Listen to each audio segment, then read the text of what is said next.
Welcome to the Trust Psyche Podcast on archetypal astrology and depth psychology. I'm Jessica DiRuzza, MFT, and I'm a psychotherapist, astrologer, and teacher. I have an online psychotherapy practice that includes astrology with individuals and couples. I also offer supervision and consultation to therapists. And I'm Travis DiRuzza, PhD. I'm a scholar, astrologer, teacher, and counselor. I offer astrology readings, astrological mentoring, and counseling. Together, for over a decade, we run the Trust Psyche School of Astrology and Depth Psychology. We have online, on-demand astrology courses for all levels, from brand new beginner to professional astrologers and therapists. You can find us at trustpsyche.com, where you can enter your email address to receive all our videos, podcasts, articles, and events to your inbox. Follow us on Instagram at trust.psyche and on our YouTube channel, Trust Psyche. We love creating cosmic content for you. Thanks so much for being here with us. We hope you enjoy this episode. Hi, everyone. Happy New Year. Happy 2026. The year of the water snake is almost over, and we are approaching the flaming horse. And I wanted to vulnerably share my dreams coming true here, which is I am starting 2 new groups, and I would love for you to either be a part of it or to spread the good word so that the right people are in these groups with me. So the first group has been something that I've been wanting to do for a long time, and it is a online bi-monthly consultation group for therapists who use astrology in some way in their therapy practice. This is a space where we are going to be able to get the support around our clinical practice as professionals, where we're going to be able to work with our clients' charts and transits and synastry with ours, and just to be able to use the gift of astrology to deepen into our understanding of what's going on with our clients or our patients. And it's also going to be a space where we really get to be with the full range of how we effectively and therapeutically use astrology in our practices. I've been a psychotherapist for 14 years now, and I've been doing supervision and consultation over the last several years in depth, and it's just an absolute joy for me to get to support other therapists in doing this type of work. And I really want to offer this sacred, supportive, and empowering group for clinicians to really get to be, I think, what is on the forefront, cutting edge of how we hold astrology and psychotherapy together. So if this is you or someone you know in your life, please email me at jessica@trustpsyche.com. I'd like to start the group as soon as possible. And all the logistics we can talk about together. If I have not met you before, I would need us to meet. If I do know you, then that's a different story. But please reach out to me. I'd love to hear from you. The second group I'm starting is an ongoing bi-monthly astrology group. And this group is going to also be a supportive sacred container for us to be with everything astrological. There'll be themes every meeting, plenty of time for discussion and sharing and questions, chart analysis and interpretation. Truly everything under the sun we get to do together with astrology for personal and professional use. This is also something I've been wanting to do for a while, and I'm just so excited to get to be able to make this available in my practice at this point in time. I love groups. I have an 11th house sun, and groups have always been a central part of my life, and I just love it that I get to do this. So if this is for you or someone you know, please reach out to me at jessica@trustpsyche.com. Lastly, my private practice, my psychotherapy practice, is in this beautiful growth moment and evolution, and I have one spot available for the right person for us to go on a deep and transformative journey together. I work on a weekly or weekly plus basis with folks who really just want to be in this type of deep therapeutic space together. And I work with individuals and couples. A lot of my private practice is either made up of therapists or healers of different kinds, people who are into astrology, because I incorporate astrology into my practice as much or as little as anybody likes. And this is a pretty rare moment just because I do work with people long term. And so, yeah, there is a space available, and I'm calling in the person who we are a right fit for. So if that is you or someone you know, again, an individual or a couple, you can message me at jessica@trustpsyche.com, and I would absolutely love to hear from you. All right, those are my, first of the year 2026 announcements and offerings, and there's more to come, but let's start here for now. Thank you so much for being here. I so appreciate you. Hi everyone, I just wanted to give a quick shout out about my counseling practice. I've got a few spaces open, and I work with folks on a weekly, bi-weekly, or monthly basis, sometimes with astrology, sometimes without. And I work with all sorts of different kinds of people on all sorts of issues, but a large portion of my practice is men and men's work. It's work that I really enjoy. So I just wanted to let you know that if there's anybody in your life who could use some support, I would love to hear from them at travis@trustpsyche.com. Where do we begin? Where do we begin? Well, as you know, my mind has been a lot on letters lately. B is the first letter of the Hebrew alphabet. And B is about beginnings. B is about birth, blossoming, babies, bosoms. It's about brandishing oneself. It's about braggadocio. It's about being bold. And what I've been so curious about letters these days is that it seems like the root symbolism of letters is based in their sound and in the physical structure of the mouth. And with a B, you feel this thing on the lips, you feel a pressure, buzz, balloons, it's bursting, it's bulges, and it's the barriers between things, it's a membrane. So I've just been loving thinking about archetypal meanings that are embodied in these real everyday things like sounds and the way that the mouth works. I've been reflecting on that as a kind of Saturn-Neptune theme of seeing the archetypal in the very rooted, concrete, physical. Yeah, starting with B, a lot of babies' first sounds they put together are things like Baba, which is the name for father in Arabic. And it's interesting because usually babies say Baba or Dada before Mama because the baby is still, their sense of self is one with the mother. It's the same. There is no differentiation there, but with the father, often the first, one of the first others they recognize, and so Dada or Baba is said.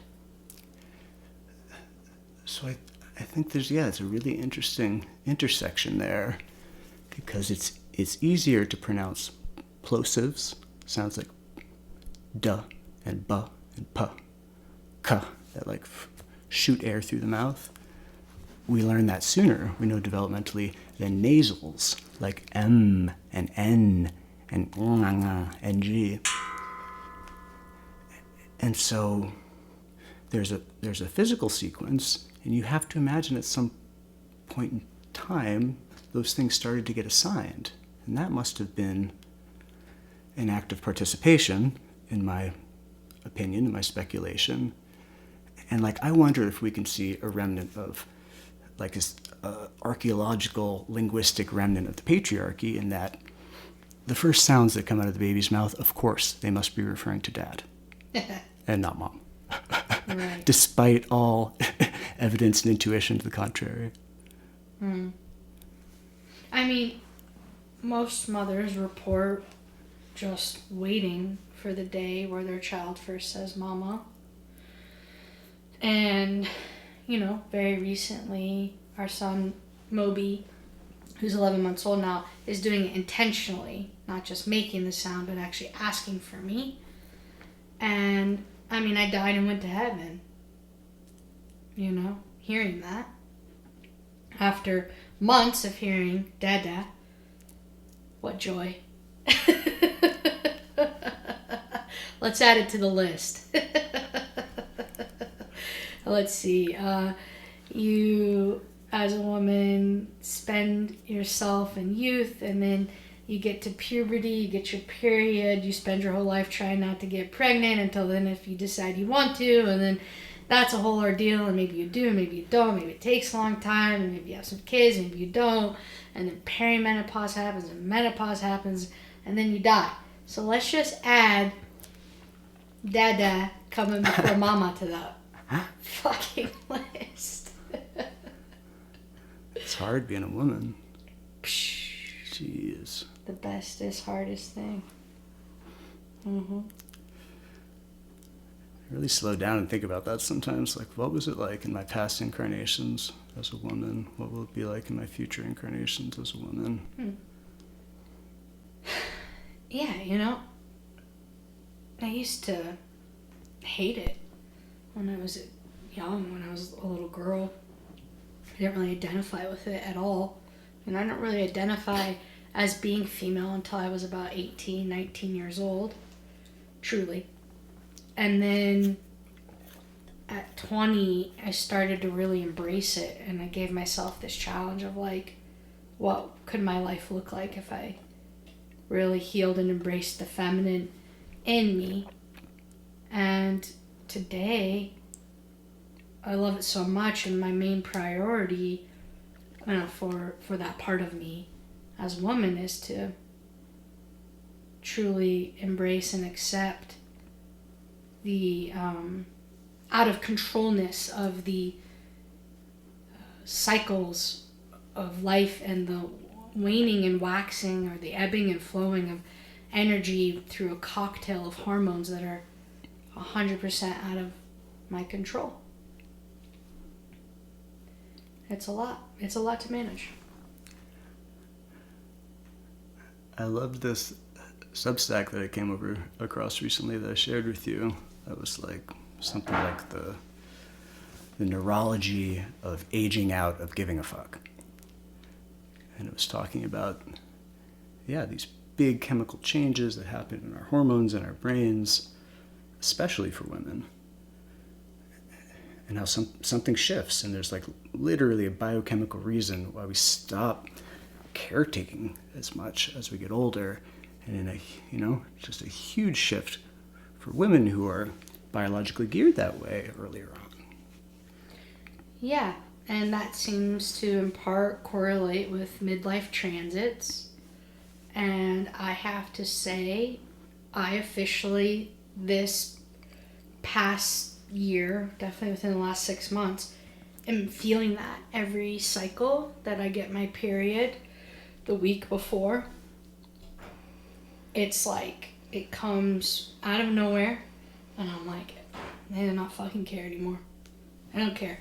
And I have like zero tolerance for bullshit, inauthenticity, lack of integrity, honesty, alignment, whatever it is.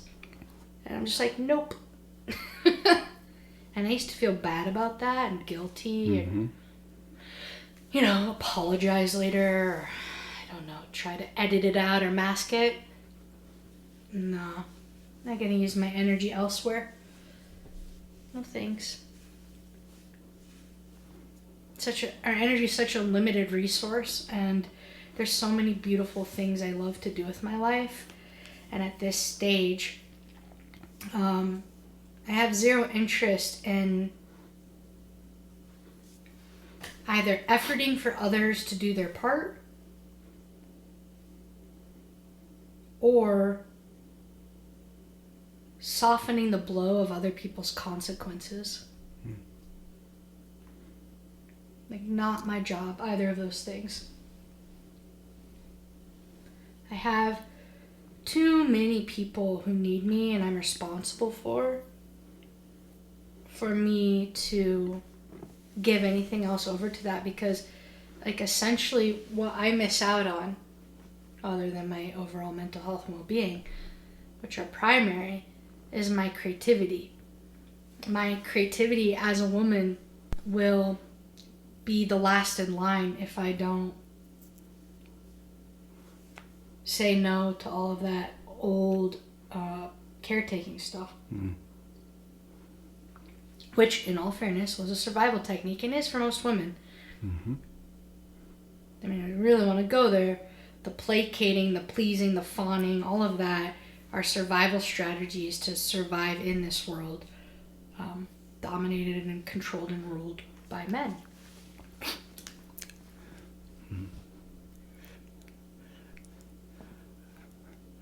We were just talking about the sound P before we started this podcast.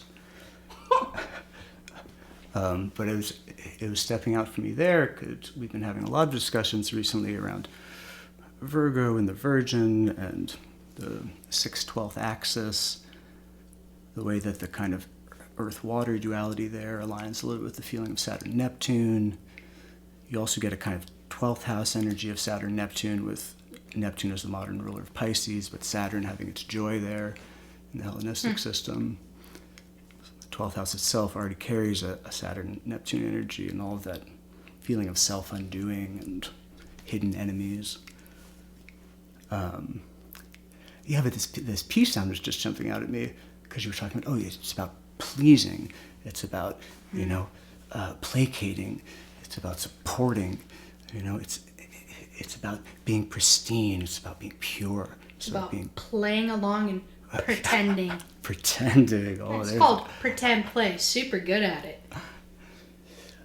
But we were talking about this very thing, how P carries this dual quality of, on the one hand, it has this kind of feminine, like lightness, and it can be what's private, it can be what's prude, it can be it's playful. The pawn, what's playful, but it can also be the patriarchy. It can be power. It can be pressure. It can be pushy. It can be pow. It can be kapang. It can be poking, prodding, piercing, punching, poking, prying. And so I love, too, how in these little inquiries into letter sounds, you can find, the archetypal quality, like bursting on the lips, is carried in that strong Mars feeling. But the petite, kind of puppetry and that kind of dancing quality of poppies and potpourri. The P can also have a softness to it. But I love how that leads us into this inquiry of, like, what is that these almost opposite archetypes of, like, the dominating patriarchy, well, maybe that's exactly it, and the submissive feminine, like, they fit together like hand in glove. Yeah, that's right. Yeah, and those are just one facets of what the masculine and the feminine can be. And when the patriarchy is dominating and the feminine is submissive and there's not that full spectrum polyamorous play of all of their dimensions and all their faces, it gets codified, it gets solidified, it gets literalized, and it gets cemented into law, the government, customs, social norms, and it gets taken as the word, as if pronounced by God, and the decree from God down through the king or the president or the government into rule and law to customs and norms, all the way through social relations and all of it, until you take it as the reality, the word, and so much is lost and forsaken in that, because that's not how it actually works. That's a very one-dimensional story of the human polytheistic psyche. If we are, coming from a deconditioned, decolonized space. Yeah, I liked what you're saying about the full polyamorous spectrum. It makes me think about how power is shared and how so much of the patriarchy is about how power isn't coded. And just still with this P thing, it's P, the power is the patriarchy man thing, but the, petite, precious, pure is the feminine thing. And that's coded, and there's no mixing. And it's this is a big part of this weird, stagnant, oppressive, hierarchical, systemic, not playful, very stuck dynamic. Yeah. That's why I love this approach of, in my take, if a man were to be very courageous and vulnerable and ask the women in his life, whoever those may be, in what ways are you pretending for me? In what ways are you playing along to make, me feel better about myself? Or to coddle me here? And also,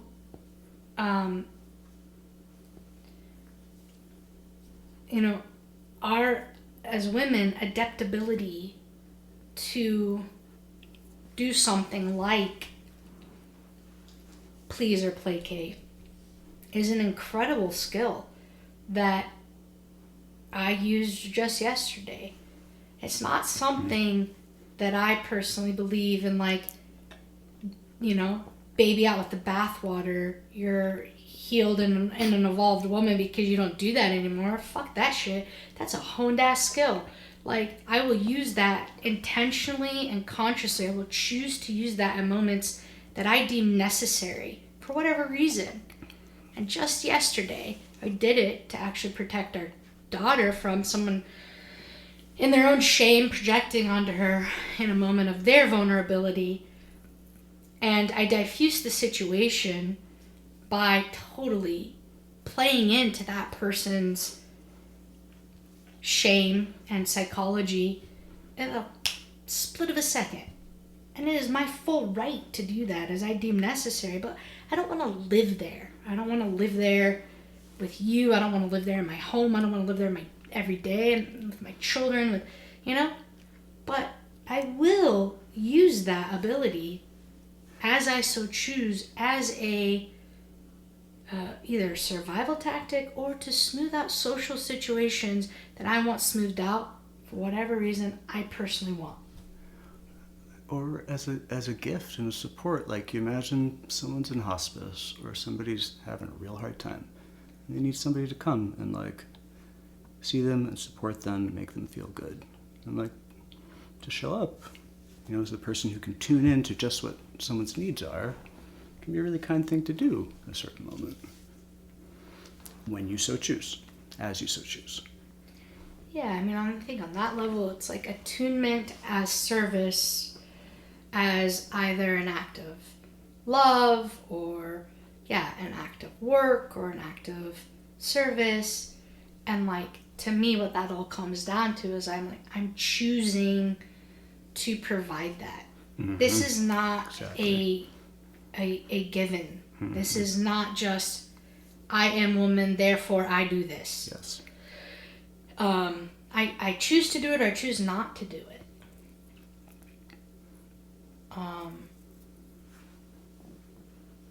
And unfortunately, there's a lot of pushback on that because we live in a society that says to be woman is to do that. Mm-hmm. Those things are synonymous and equated with each other. Yes. So if a woman is to wake up to that dimension of her conditioning, which is universal to us as women, and choose to go through the process, which takes a long time, and deconditioning of it, there's so many layers to that one goes through to be able to then get to the freedom of the choice of whether or not they do that versus that is who they are.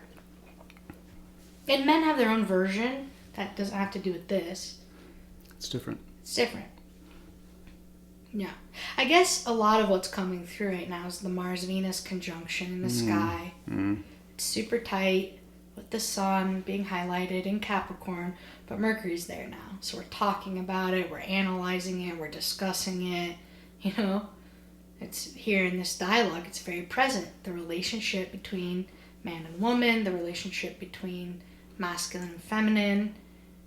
And it's in Capricorn, so it's this very embodied of this earth, manifest, incarnated, letter of the law, scripted into literally our legal system, our customs, our norms, which are all, things that relate to the sign of Capricorn.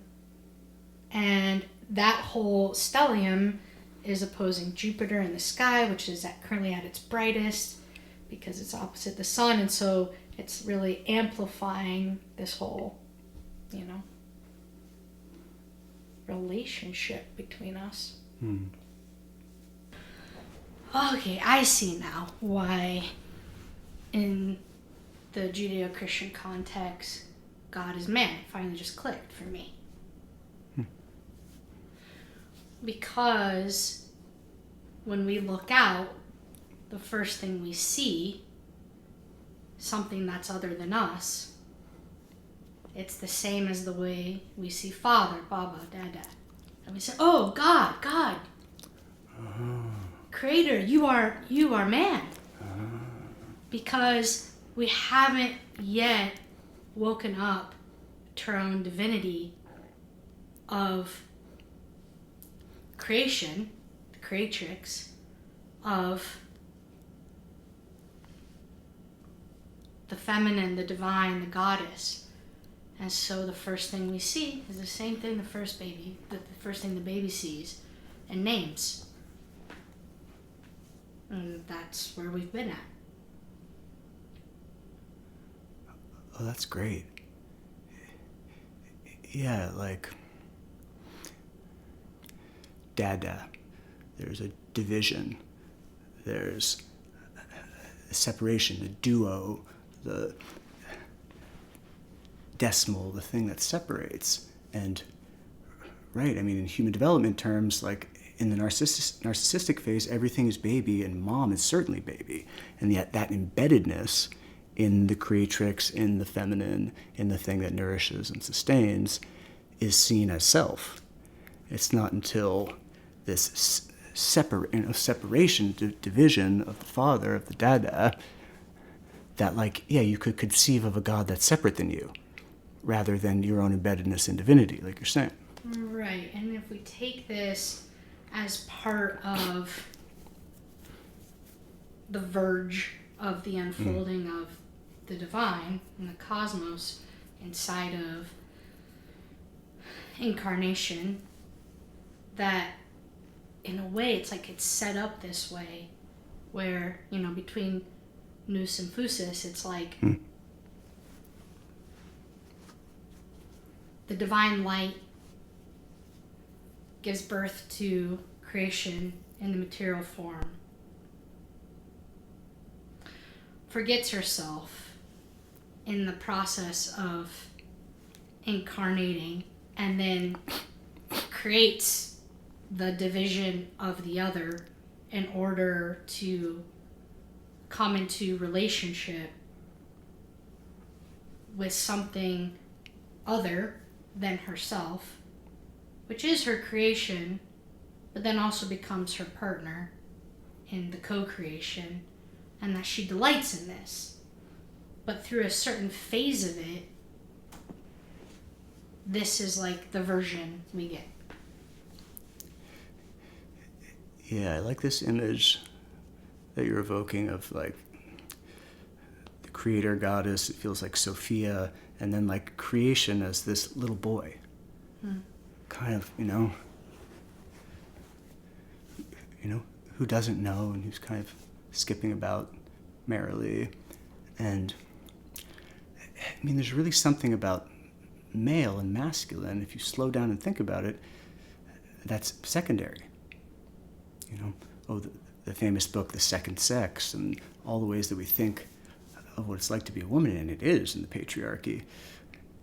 Is all of that somehow a compensation for like this very basic biological thing that man can't reproduce? Man is secondary. It's the auxiliary thing that comes in for the feminine to continue life. Yeah, and like in this interesting biological point, like in a woman, the clitoris has the most nerve endings and is a source often of great pleasure. And for a man, the penis is understood as an extension of that same place in the woman. Whoa. Yeah. That's a cool way to think about it. Yeah. I mean, wow, if you think about that under like the old Aristophanes legend in Plato's Symposium, like, oh, we were these one whole beings and then we got separated, and as you search for your true love, you're trying to like reunite that thing that was severed. But it's like, you think about that kind of narrative and within what you like, whoa, no, there's a biological continuity. Is that what you're saying? Between clitoris and... Yeah. Like, actually. Penis? Yeah. Wow, that's because so we all cool. start off as... Right. We all, right, in utero, we all start off as XX. And then, right, yeah, absolutely. And then approximately half of us go into XY. But it starts off as a clit. Right. Certainly in that way. I guess I was having this image of like man and woman coming back together, and it's like Pangea almost. Like, whoa, the consonants fit together, and like the nerve endings at the end of the clitoris like are continuous with the penis. And I mean, it is in a way. They're the sexual organs, and they're... I like Pangea as like this beautiful, I don't know if it's an antidote, but like of, this other P word that we've been going with the patriarchy, and it seems like, I don't know, you tell me just like sonically, like Pan has like a bridge quality to it. Yes. Gia to the earth. It's like there's a bridge, there's a connection, So the connection in Pan is like it has the sense of all. And so it has this like, this bringing together. Like, it's all connected because it's all part of a whole. Pangea. I was thinking about the Pan prefix. Can I tangent on you? No, please. This is something we were talking about the other night. Panacea is another Pan word. And so panacea, it's the cure-all. It's the thing. It's the ultimate, It's the Holy Grail. It's the fountain of youth. It's truth. It's the treasure at the top of the mountain. So a panacea, it's this model of perfection, of again, purity and the pristine, and but also this like sense of going towards this quest. It can have this very male quality of piercing, prodding, pushing forward. P carries this visual for me of like, yeah, the piercing sword. And this can be a very masculine shape. Virginia Woolf talks about this. He calls it the arid scimitar. It punctures. It's this kind of masculine drive that like wants to reach the top of the mountain, wants to do perfection, wants to know everything, wants to penetrate life. Penetrate, exactly. Yeah. And it can be, pushy and patriarchal, and it's one of the drives of life. Yeah. So if you think about panacea and that kind of like abstract philosophical concept of like it's the ultimate thing that we're seeking, that's one model of call it truth, call it goodness, call it beauty, like whatever you're seeking, whatever your axis is. Like one model would be that there's like a perfect 10 out of 10 version of that. And that's what everyone's reaching for, and some people do better or worse, and they have different strategies, and blah, blah, blah. We can talk about it till the cows come home. There's another model, also a P word, but a different sound. And this is key. Phonics is everything in this. PH, pretty hot and tempting. Yeah, and phonics is just the illustration of what I want to say. Like phonics is a P word, but it's an F sound. PH is an F sound. The word I'm going to say is an F sound. Parentheses, these are artifacts of like words that come from Greek that have an F sound are going to be spelled with a PH. But like words that come from Anglo-Saxon, like, are going to more often have the F, and things that are spelled with a P in Latin, like patriarchy, pater is father, turns into an F sound, father. And there's all these things you can track, the way the sounds morph, and there's a whole lineage, and you can track etymology and how meaning shifts. But the part that blows my mind is there's also this phonosemantic effect. The sounds of words group them together. I could talk about it till the cows come home. Anyway, so my point was the other word is pharmakon. Ow, my favorite. So this is panacea versus pharmakon. Panacea, that means the thing you're seeking is some kind of ultimate. Pharmakon, as a symbol, says nothing is ultimate. Like anything that you get too much of will become poison. Yes. Anything that you get too little of, maybe it won't be effective. That's changing all the time, and that thing in between, that's the proper dosage, changes with situation, changes with person, changes with... And so you're not reaching for some ultimate, you're actually doing a mediating, moving target kind of thing, which is a different archetype, a different framework. Yeah, you're not trying to transcend into purity. You're learning how to navigate the verge of unfolding with all of these co-occurring factors that mostly are out of your control, and you're constantly trying to find the right medicine, which mostly means the right dosage, the right way to administer of what chemical for whatever the moment calls for, which in part is a synthesis of the astrology and what's happening in the human experience. And synthesis, synthetic. And we got to get to, at some point, the periodic table. But we can bookmark that for a second. Sin. Together, S-Y-N. Together, S-I-N. burnt asunder. Well, but this, I love this. Okay, I love this. This goes back to fat with a PH or with an F. So what you're trying to tell me is in the Greek tradition, if you were fat with a PH, you were pretty hot and tempting because men like them girls curvy. So when they were like, yo, Jesse, you fat with a PH, they were saying, yo, you a Greek bitch. And I was like, damn straight I am.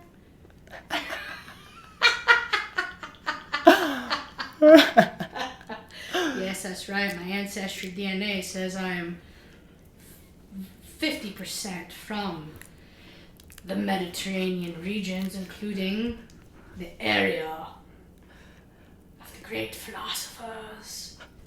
Absolutely. Yeah. Cradle of civilization. The Fertile Crescent. The Fertile Crescent. So, yeah, okay. There's a great thing with sin. Let me just underline what you just said. Please. That like, there's the astrology, Yeah. one huge category, and then there's experience and what's happening and like history and all the complicated narratives in human relationships, and that's just as huge a category.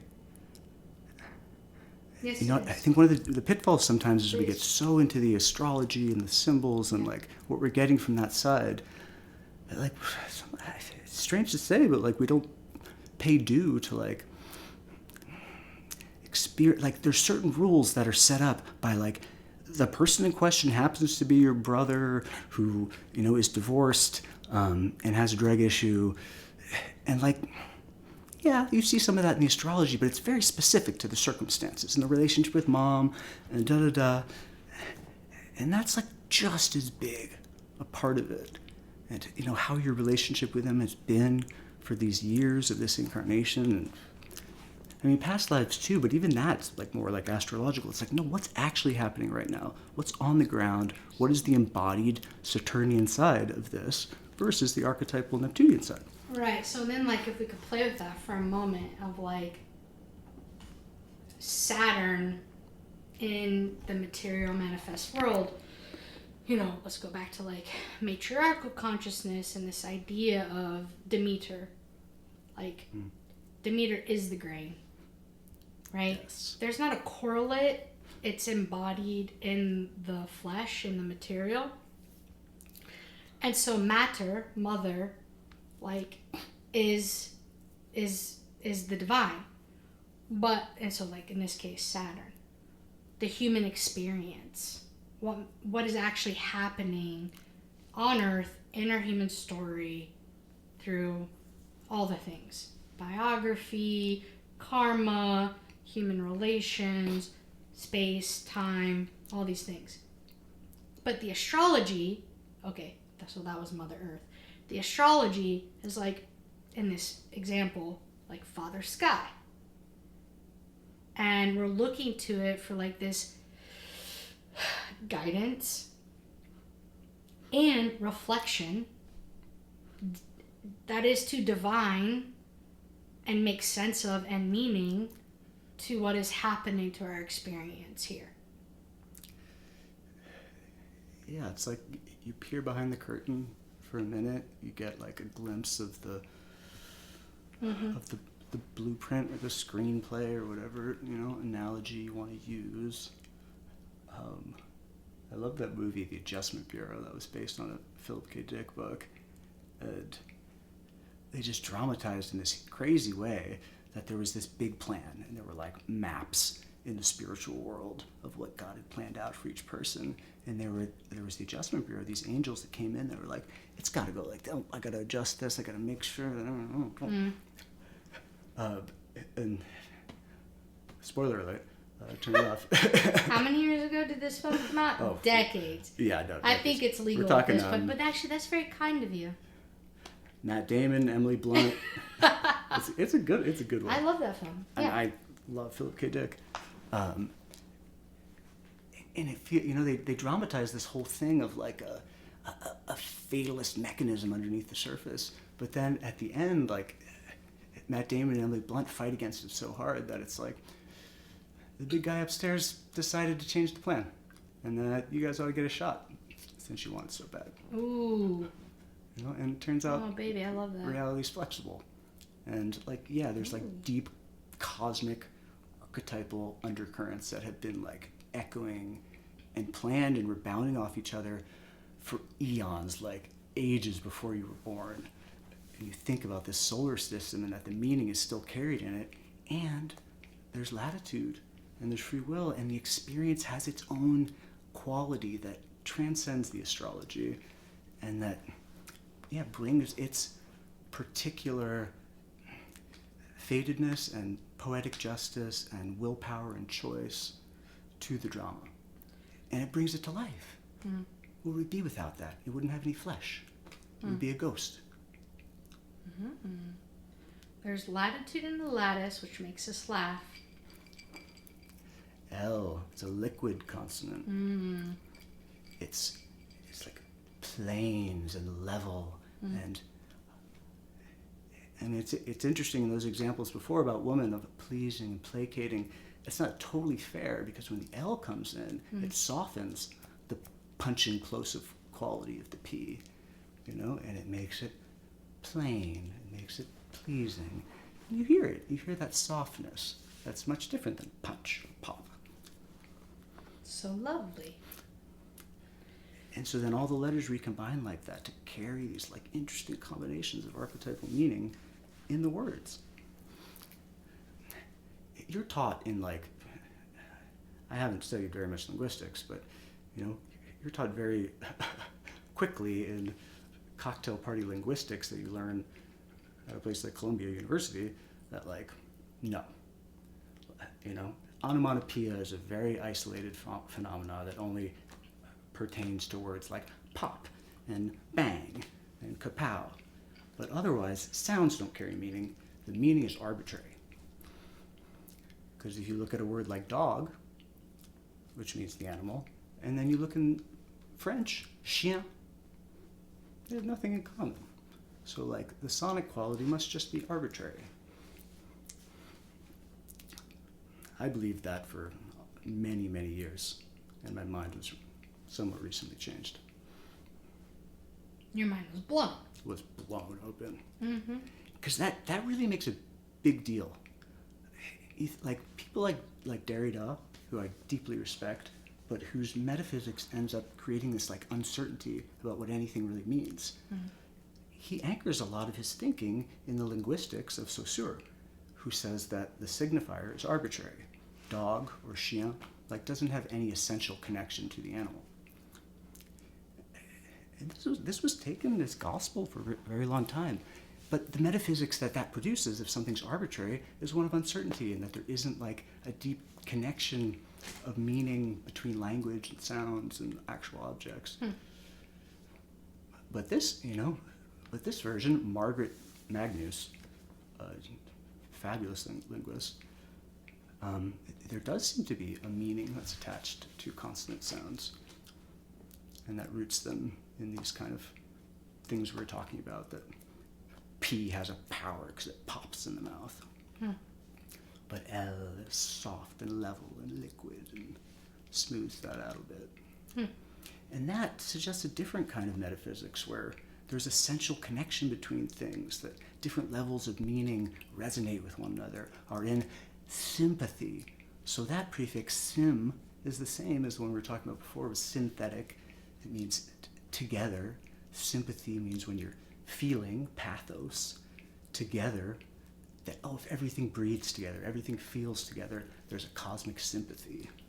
Right, and so there's then synastry. Synastry, the astra, the stars together. The stars together, which is what relationship is, which is the whole cosmology that we're describing all the time through our metaphysics, which is it's all together through all different kinds of relations. And if we slow down and get curious about that infinitely, the universe continues to reveal herself to us in all these very life-giving, life-supporting ways, because it seems like she really wants us to live. And she wants us to delight in discovering her. I like that. It was actually a very old Christian teaching, and obviously back into pagan religions, but like, yes, the Bible, the book of faith, but also the book of nature was the other way to know the divine. And, earlier on, early advances in science were like celebrated as like delving into understanding God's creation, and this was another way that the divine spoke to us. It was a much more, immanent, embodied thing, and there was a space for that for a very long time in Christianity. This came through strong. My birthday was this past week. Anybody who has their birthday around the holidays will understand that your birthday is not your own. And I think it's different whether or not it's before or after the holidays. But in my case, it's after. And everyone's blown their load.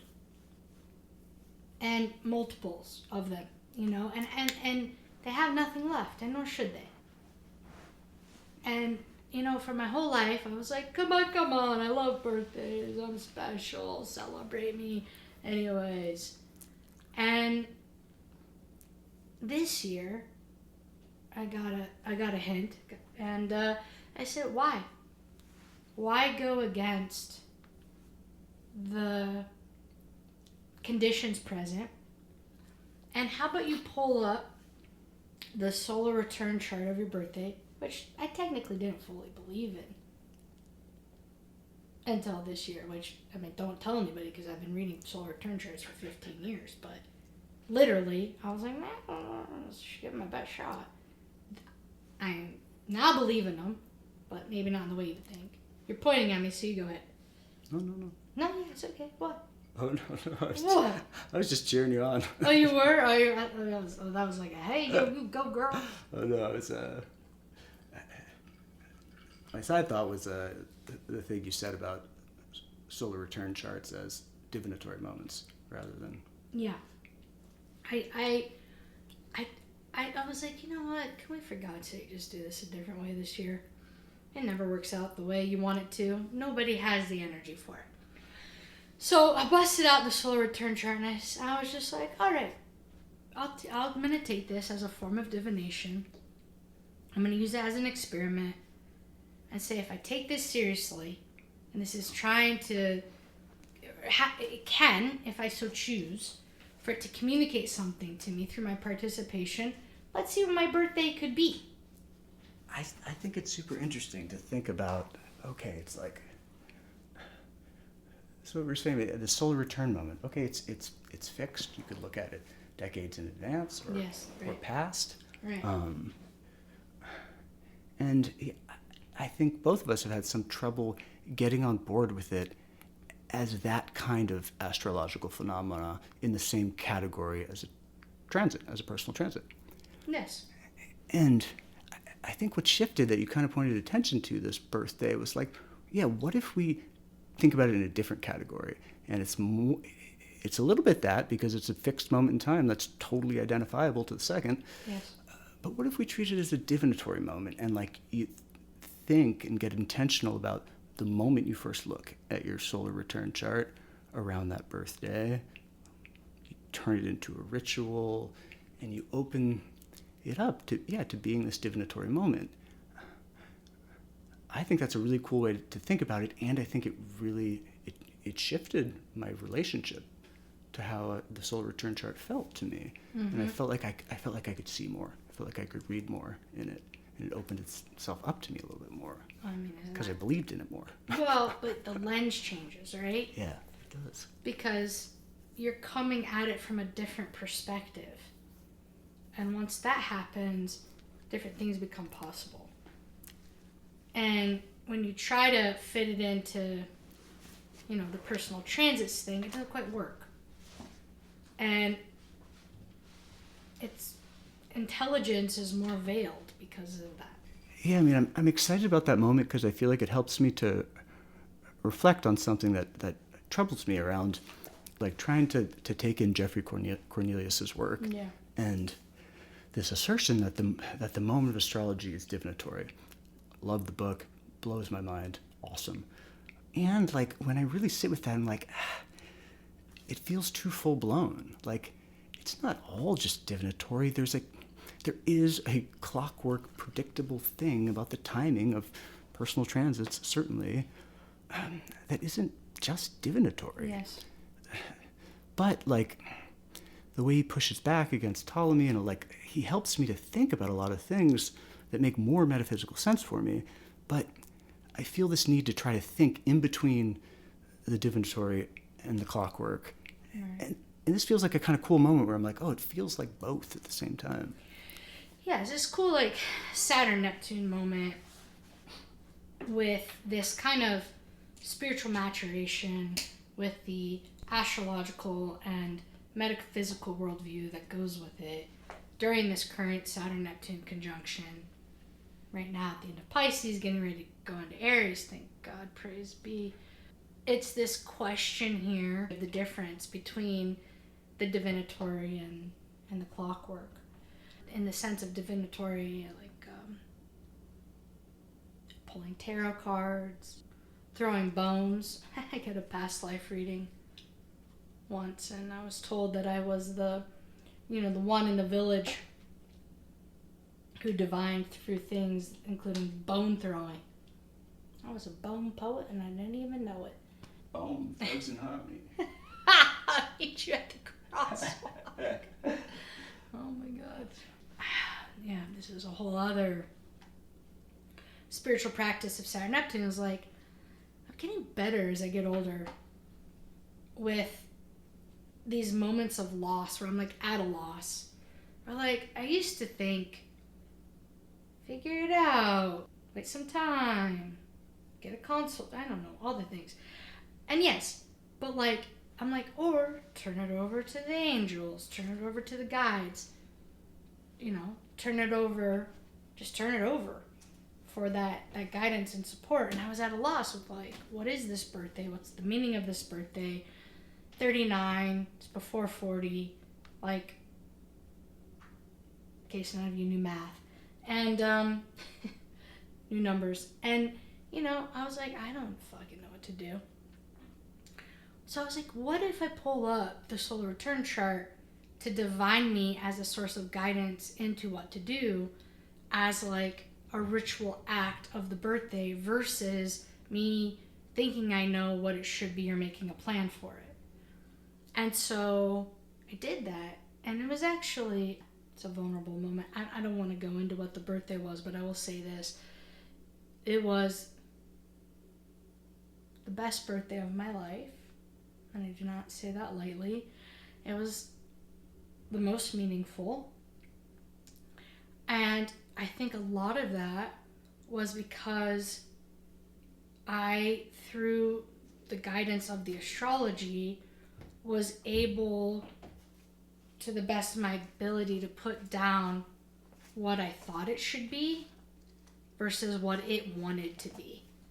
And it like tuned me into this dimension of the birthday as like, the birthday wants to be something. Like each birthday, each solar return wants to be something. And it's different each time. And the solar return chart, if we have ears and eyes to see, and curiosity versus like preordained judgment, it can guide us through that. And it was like a big spiritual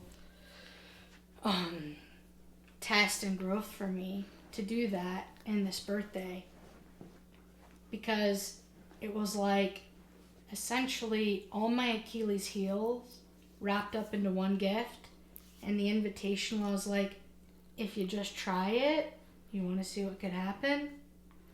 And I did. And I quite loved it very much.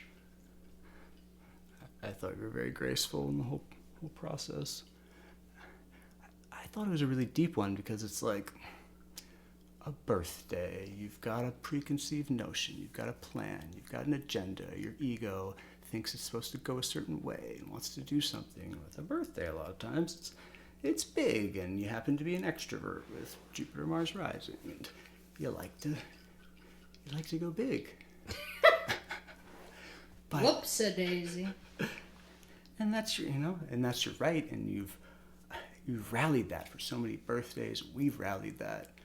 But I just love this point you're making about like, there's a topography of experience. There's a landscape. There's certain directions that are uphill and there's directions that are downhill.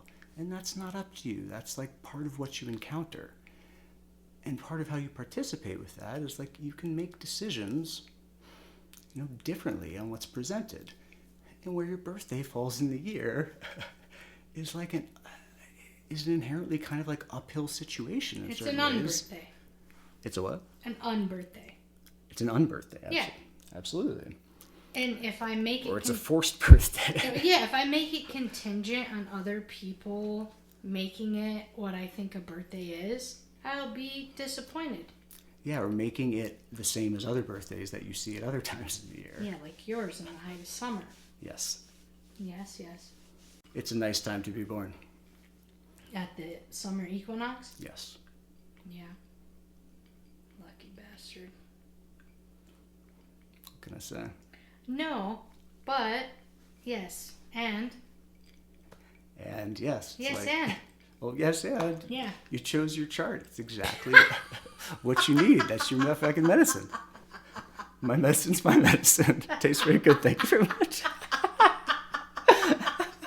Ooh. It rarely gets to those places of touche, followed by, how do you say, fuck you in French? Va te faire foutre. Touche, va te faire foutre. Go fuck yourself. Can you say that together? Touché. Va te faire foutre. But can I, could one say that?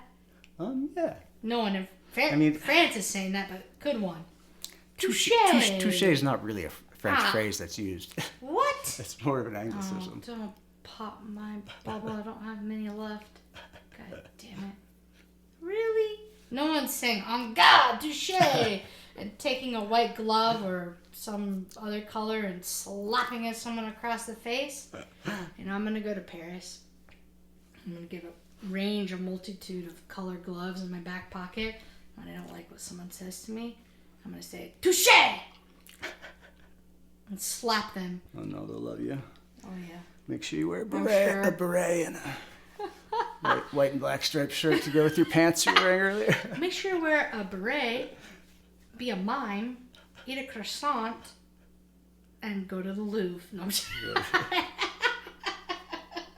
steal some diamonds while you're at it. They're a girl's best friend. Anyways, please continue the conversation. Why don't you talk a little bit more about the verge? Oof, the verge. The J. This is the J sound. The J. The J. The verge, the edge, the bridge. And that's, this is an interesting one because that's it in its G form, You see, verge, edge, bridge, venge, henge. But J in its J form is the same exact sound. And so all of these meanings, they track to phonics. They track to sounds. They don't track to letters. Because it's interesting, like with what I said before, you'll get words that come in from different languages, and so they end up being spelled differently, like PH versus F, and you'll still see like similar groupings of meaning that it's like, whoa, those came together. Yeah, so the J is also, it's jump, it's jazzy, it's jovial. Jubilee. It's Jubilee. It's Jupiter is what it is. It's Jove. It's giant. It's gems. Oh, that's the alarm to say go to bed. That's your alarm saying go to bed. Oh my God.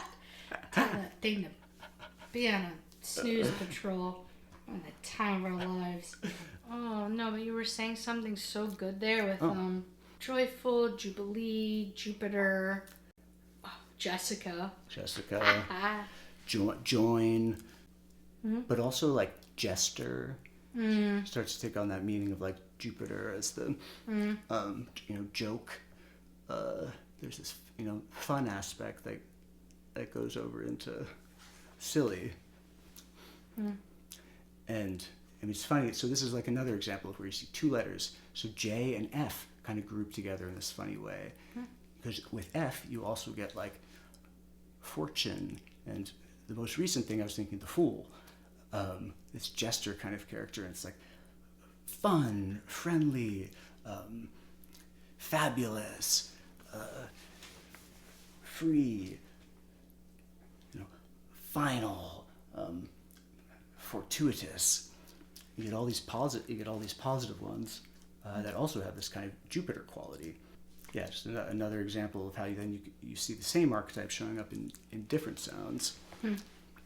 So tell us about the verge for you. Urge. The urge to verge.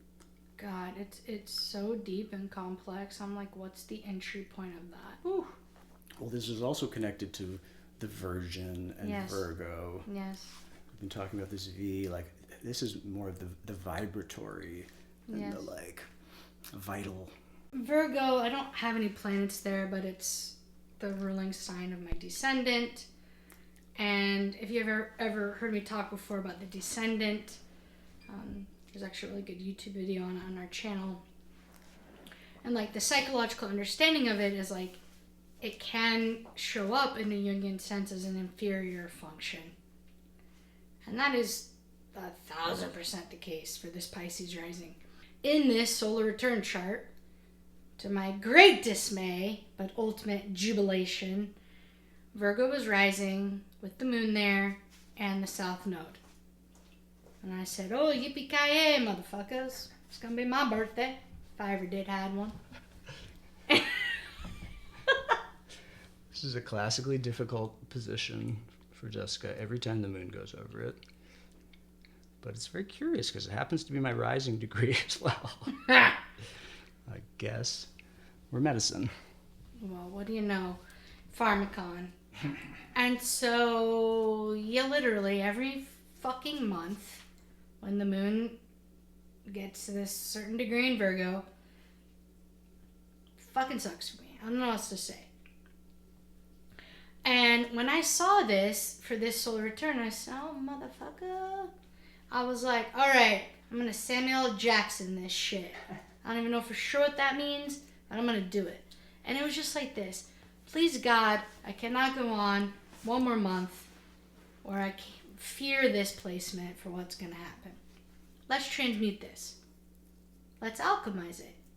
Let's Virgoian alchemize this in some very real embodied ritual way that I do not understand as my inferior and function, but I'm surrounded by Travis's Virgo rising, Luce's Virgo moon, my mother-in-law's Virgo rising. The list goes on and on. You're probably Virgo rising. Who the fuck knows?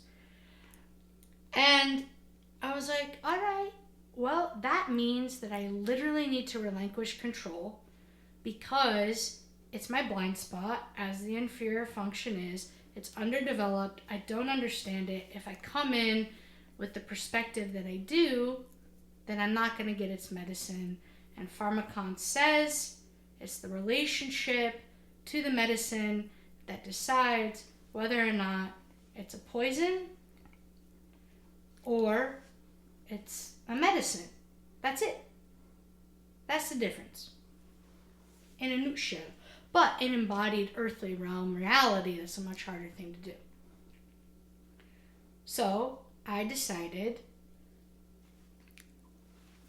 after this dream I had, okay, now I have to tell the dream. Ooh. Fuck. Okay.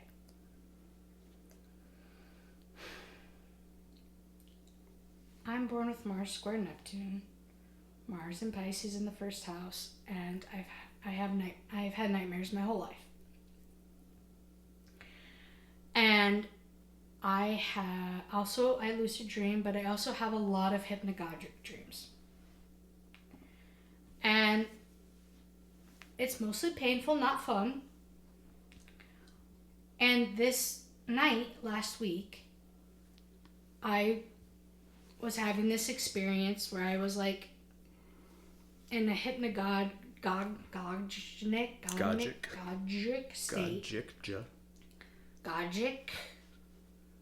state. And there was like, it was a barrier between, Saturn and Neptune was a choice point. I don't quite remember it. Maybe you remember it better than I do because I told you it. But like, essentially I had a choice. And the choice was, do you want to surrender and let go and see what could happen if you're not trying to control this? Or do you want to control it and perpetuate the liminal space of suffering?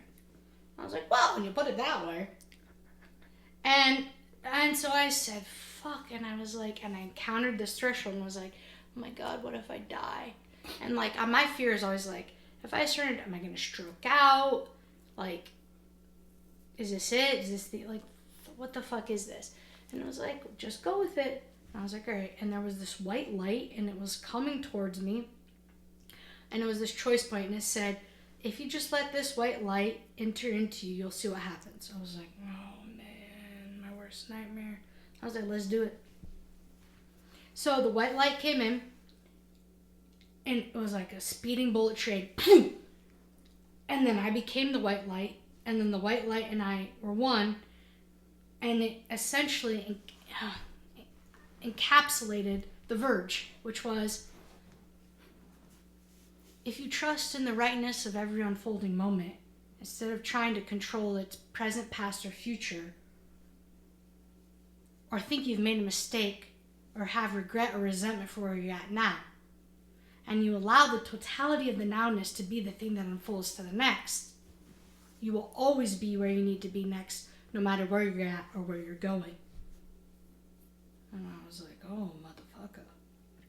That's a fucking deep spiritual meditation to live with for the rest of my life. And I'm going to tell you, as a very controlling Capricorn, that is a very hard thing to do. And I was like, okay. I accept. And I did that for this birthday.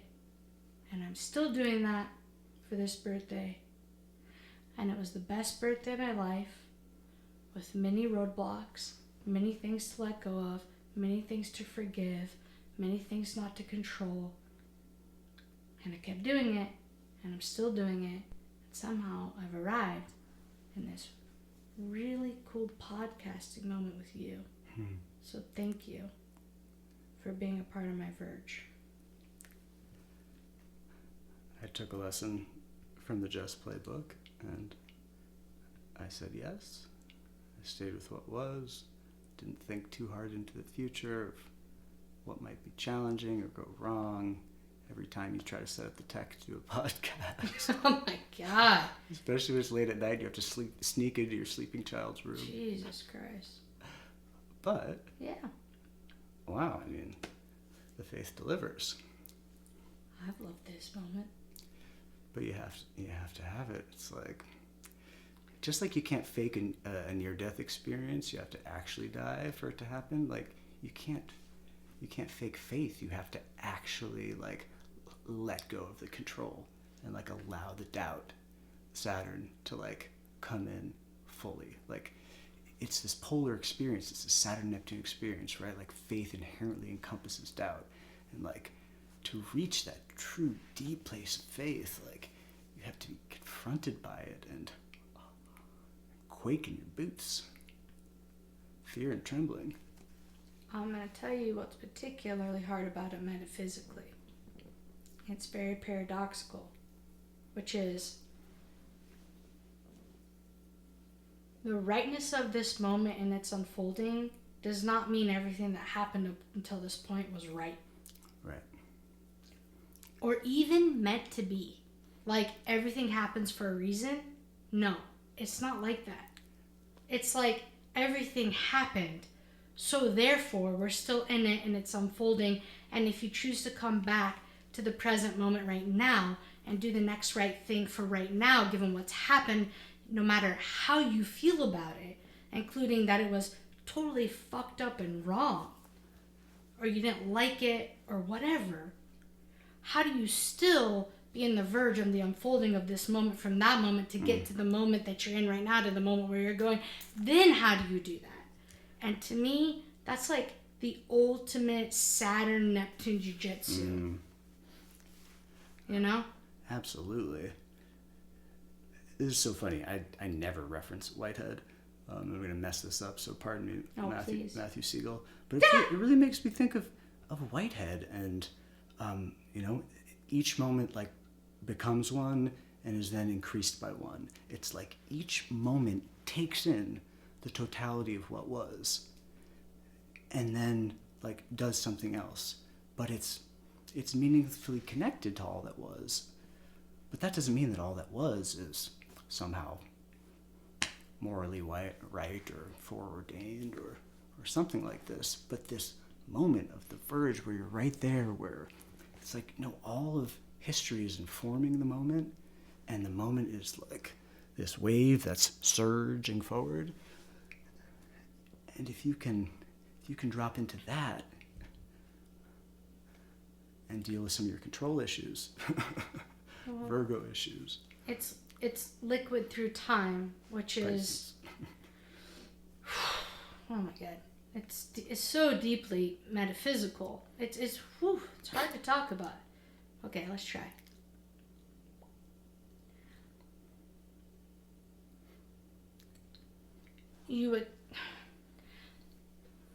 You accept what is right now and where you're at right now, and then you have self-compassion for whatever is right now, no matter whatever is right now.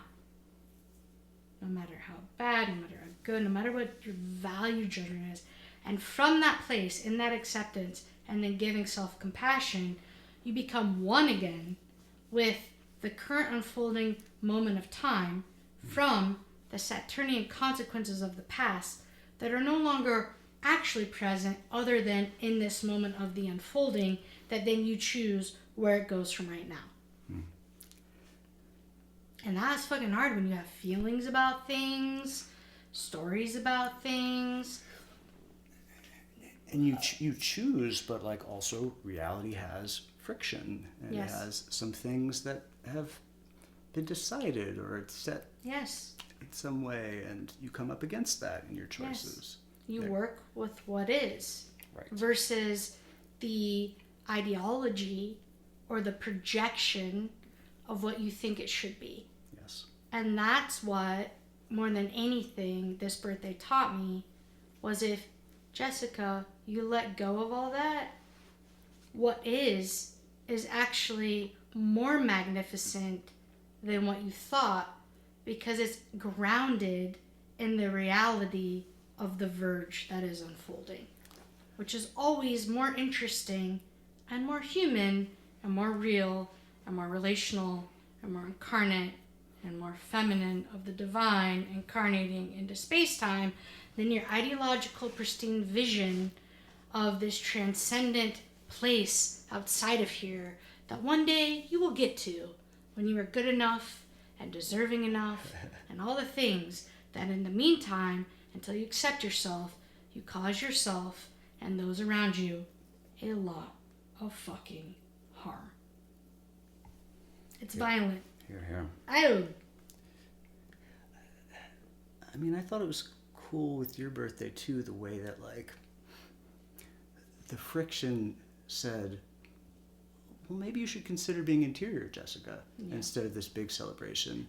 And the relationship of that to the big celebration of the holidays that we had just been through, and the way that your birthday ended up being this really potent medicine for the whole timeline of the holidays. It was like, oh.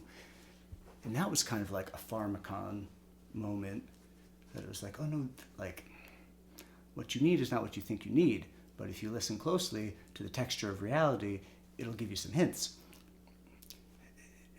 And in that way, the pharmacon was fortunate, it, by releasing control, it's like, and listening to some of what's there, it actually suggested something better than this preconceived notion of what a birthday is supposed to be. A version that I could concoct. So I was thinking about how alphabets, for example, are very imperfect instruments. You can do a little Saturn-Neptune thing here with, the thought, the meaning, content, and the instrument, but it's at the level of like consonants, what we call phonemes, like single sounds. It's this funny situation. like I think I mentioned earlier, it's the sound that carries the meaning, even if it shows up as an F, versus a PH. Maybe there's some interesting things to say about that, but it's the sonic form. But our alphabet is not just a clear list of phonemes, of phonics. S makes a S sound, but C makes a S sound as well. K, Q, C, all these things. And so the alphabet was something that was created somewhere along the line, has a historic lineage, as a way to map these sounds. But I mean, we all know, we've all encountered the ways that like the alphabet's unhelpful in being confused about like which C sound is it? Is it a K sound or is it an S sound? And you're like, why do we have this letter C? We already have an S and we already have a K. Like, what's going on? What's going on here? Wasn't most of your elementary school experience trying to suss this out? There you go. Come up with hooked on phonics memorization techniques of like, why is it like that? Not like that. So you're like, motherfucker. Are you gonna shout about it or are you gonna be silent about it? Take your pick. And so, yeah, you can kind of imagine like the perfect alphabet would just be like a list of phonic sounds. But every language encounters this problem. Tell us about it. Well, languages are these historical artifacts, and they affect one another. And as words are adopted, you get conventions like PH spellings, and random letters getting added on. It's like Q. It's such a weird letter. Everybody can feel it. It's like this doesn't really belong here. This feels ad hoc. It just got like thrown together. LMNOP-RS. What's that? Yeah. Quilt. Quick. Quiver. They all have the straight quality to them. Getting the Q. Stand in a line.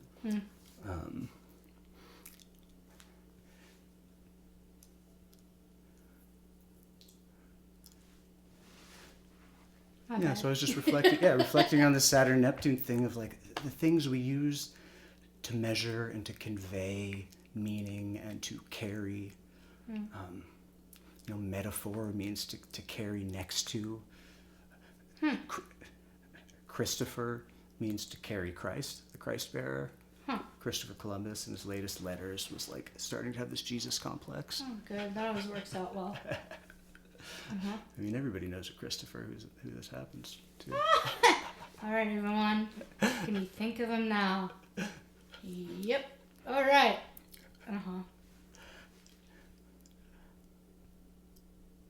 Sorry. No. My humor seems to be quick, cutting. Yeah. Go ahead. Please keep going. I really love hearing you. Yeah, I'm feeling into this Saturn-Neptune reality of like our vessels are always limited and mortal and flawed and of this Saturnian world. And they're trying to carry Neptunian meaning. And transcendent truths. Yeah, and ultimate divine things. Like our language is trying to parse it, our art is trying to capture it, our religions are trying to feel it. But it's part of the experience that these flaws are inherent. They're imperfect, and it's part of it. And so then, like, what do we do with that? And, what metaphysical thoughts flow from that? Like, I love that, what's that, I think it's South American medicine tradition where they make these really cool tapestries, but it's really important to, like, put some imperfections in the patterning. And that comes from a kind of metaphysical belief that, like, both that, like, you're not the divine, but like that this place isn't perfect and that the imperfection's part of it, and that like asymmetry is built into how it's supposed to be. And I like this metaphysics. It resonates with how I think about Earth and some of the limitations and what it means to be here. Yes.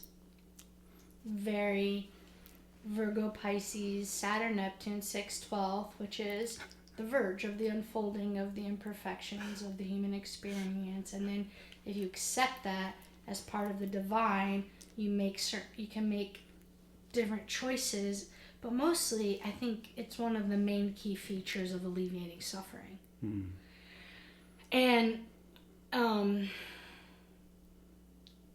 know you don't need me to apologize. I'm sorry if I cut your trains there and stuff. Like, No.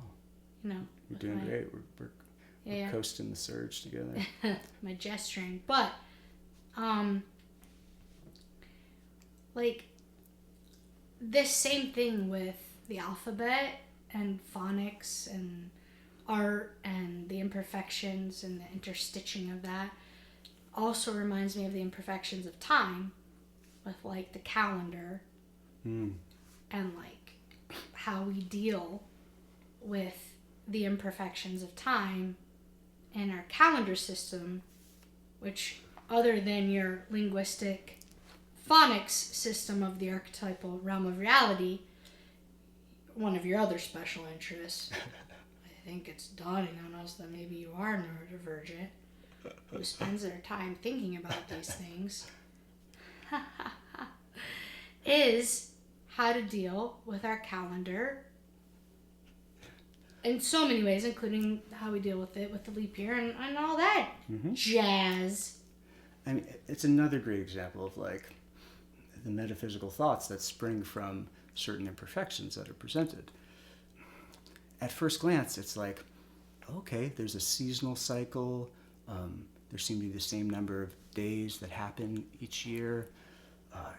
The moon is on this cycle. It seems like there's about 12 of them a year. It's consistent.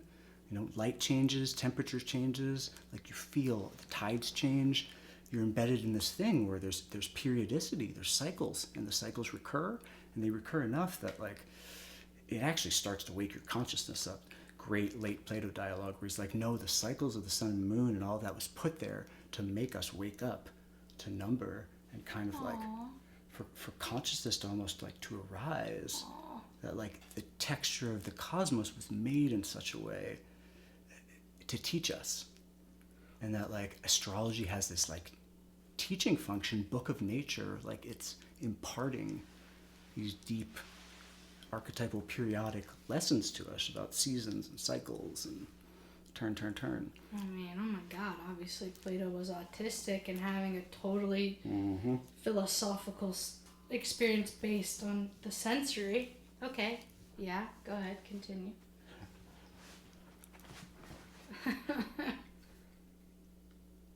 So that the light and the day and the seasons changing are there for us to wake up to. Right. But like as you look closer and closer and you get more talented at tracking and you start to like really pay attention, you're like, something doesn't quite fit together here. One of the first things that, fascinated Chinese astrologers and astrologers everywhere, but some months seem to have 29 days and some months seem to have 30 days. If you measure from like the first time that the crescent appears after the new moon, it's not always the same, and it's not regular throughout the year. It starts changing year to year, and you're like, whoa, like the solar and lunar cycles basically don't square and they don't line up. I mean, think about the smack across the face that could be metaphysically when you're like, oh my God, it seems like something's wrong with the heavens. It's supposed to be the regular, constant, eternal cycles. Perfection. And then so all sorts of things spring from this in terms of calendar design, as you're saying, one of my special interests these days. Lots of different ways that you could deal with this problem. And like, we ended up with one of them that does not seem particularly clever and is not like really rooted in the phenomena. It feels bureaucratic. It was created by the Romans, who were organizing this big bureaucratic state. It's my secret contention almost that like someone did it on purpose to like obscure the pagan root. I mean, the Romans are pagans, so that doesn't really make sense. Well, eventually they were Catholics. It's okay. You get to have your full feeling here about it. You should let it out. It's just like, I mean, if our calendar was more in touch with the seasons, I think we would naturally have a more animistic experience of our surroundings and the cycle of the seasons. Oh, that's so sweet. So it'd be more connected, more alive, more relational if we had that. More suited to the phenomena, to bring it back, okay? Okay. Calendars are limited. There is like a fundamental incompatibility between the cycle of the sun and the moon. They just go at different rates. And so your tool is imperfect, but how imperfect is it, you know? The current calendar system, like, feels very imperfect. Well, that's the alarm to make sure we go to bed the second time, and we're also going to hit the snooze button, because this is our date, and we're doing so great. It sure is. So this very Virgo question of, like, how efficient is the medium? And, like, yes, it's limited, and this is an earthbound situation with Saturn, but, like, what's the fit between the form, between the object that's conveying the meaning and the meaning itself? Well, it sounds like it's a pH kind of fit with the phenomenal. Oh, I like that. Like, it's pretty hot and tempting. And part of what makes it that way is that it's not a perfected fit. And that's what always makes it fresh, because it's fissured, because it has a fissure, a crack inside of it. Yes. And this really appeals to me metaphysically too. Like I was saying earlier, there's something beautiful about asymmetry, that it's not supposed to be perfect. Yes. And this, you know, I was saying in relationship to, like, Earth's not supposed to be a perfect incarnation, but I think even, like, deep down, Let it out. Yeah, I get this intuition that, like, the divine is fissured in some way,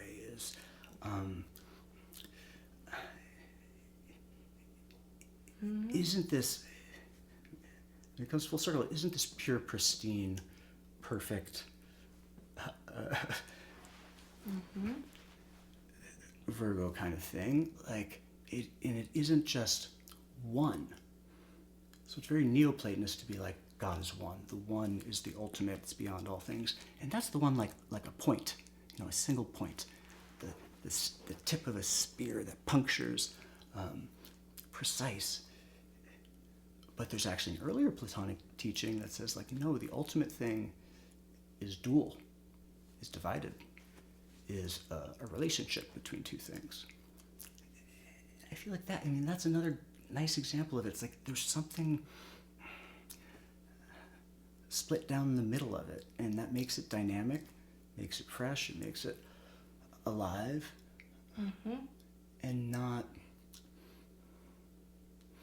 that's the marriage between Nous and Phusis, and like what happened was this intentional forgetting on the part of Phusis, so that that division, that fissure, would create the space for yearning, for love, for eros, for remembering, for coming full circle. Okay, so can we for a moment take that to a geopolitical level and say, is the goal on planet Earth with human beings peace on Earth? Or is it another version of that, given what you just said, which is, how do we do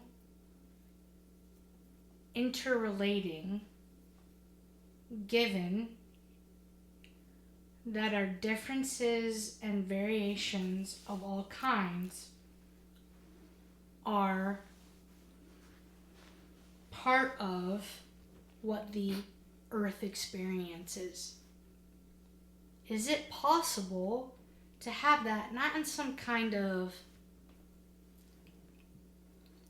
mono-washing Pollyanna, we're all one, but like we're all meant to be here, so what do we do from there? Yeah, I think there's an angle there that's really in line with like initiatives towards diversity that like actually makes me think about the word tolerance rather than peace. Okay.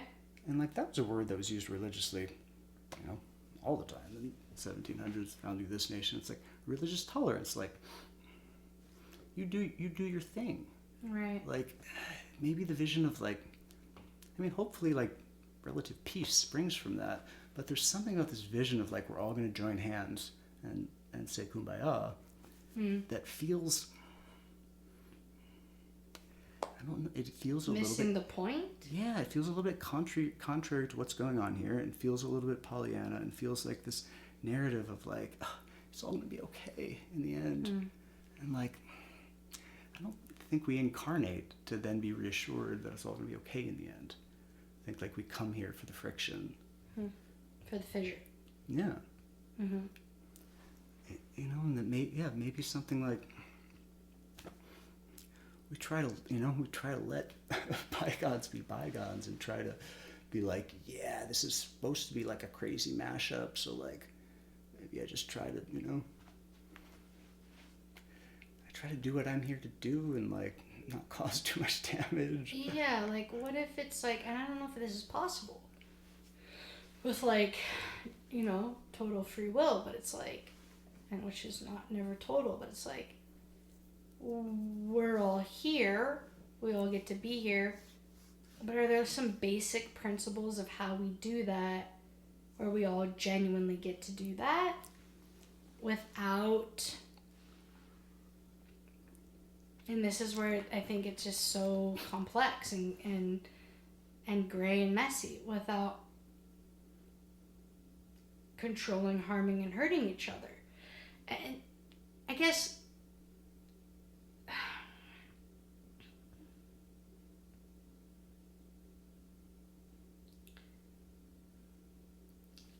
like in a simple way, I'd put it like this, like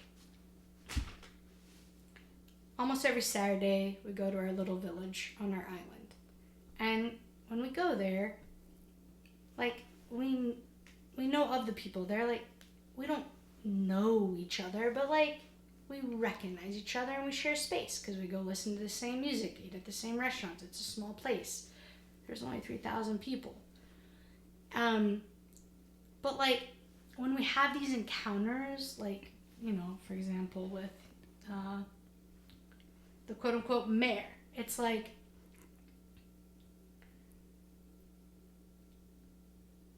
I don't live the way you live.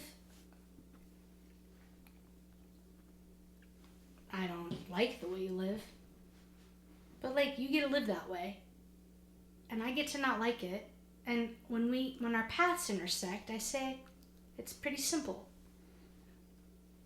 I don't like that, so I'm just not going to engage. I say hello, I'm kind for the moment, and that's it. And it's a split second, and I walk away because it's not what's right for me, and I don't like it.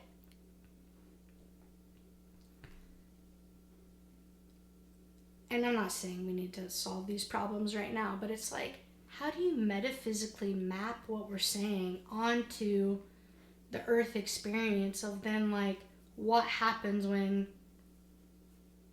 resources are involved? Mm-hmm. Like water. Yeah, it makes me think about the way social conduct and policy like does or doesn't adhere to ideology.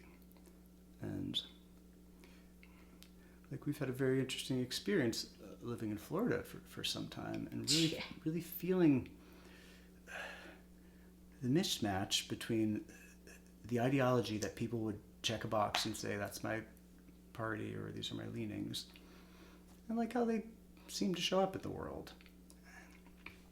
It's been a deep teaching. Super deep teaching. And really gave me a lot of perspective on how it's felt when I've lived in super progressive places where like the ideology ends up taking a little bit more of the front seat because everyone's on the same page. It ends up being a very different experience than like feeling that difference between like we believe in different things but we're still neighbors, kind neighbors and cordial and friendly. It's actually pretty trippy. Yeah. When what binds us together isn't our, outspoken, out loud consensus ideology of certain cultural views, but okay, for example, our neighbor, used to hang a very large Trump flag in their yard, and it's very hard for us to see that every day. Yahoo! And at the same time, they have been so kind and generous and have helped and showed up in a pinch. Was there. The bass player in the band yesterday that let our daughter play his bass, hit it during his show with a lot of people around, and he was so loving and he was so kind. Yep. And then his Facebook posts are like, holy motherfucking shit, what the fuck,